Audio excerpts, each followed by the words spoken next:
UN chieftain and unrepentant eugenicist Julian Huxley argued that since the leaders of eugenics had founded the environmental and conservation movements, that they should be used as vehicles in the formation of a world government. Just as H.G. Wells had envisioned, this government would be controlled by a scientific dictatorship and would be guided by the principles of eugenics. Huxley created the World Wildlife Fund with Bilderberg founder and former SS officer Prince Bernhard of the Netherlands and Prince Philip of England.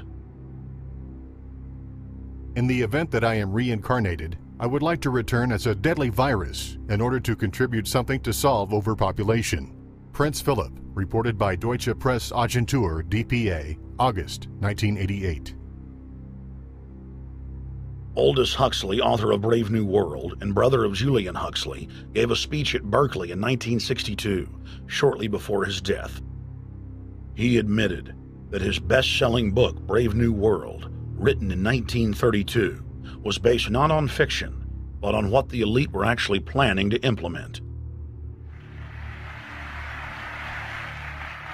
And here I would like briefly to compare the parable of Brave New World with another parable which was put forth more recently in George Orwell's book 1984.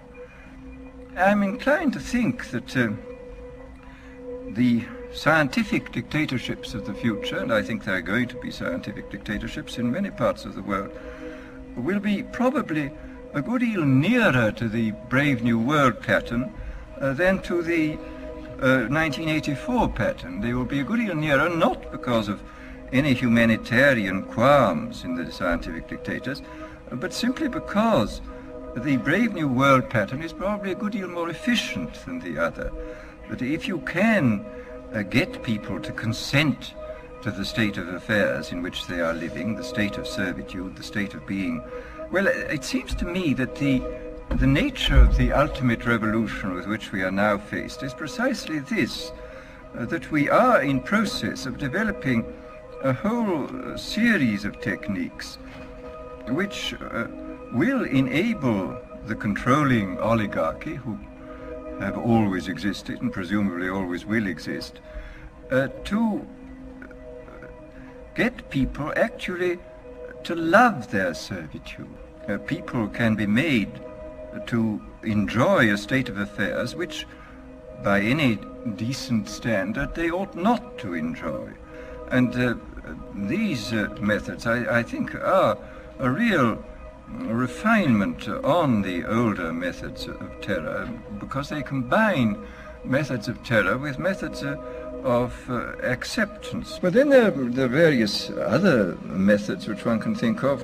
There is, for example, the pharmacological method. This was one of the things I talked about in Brave New World.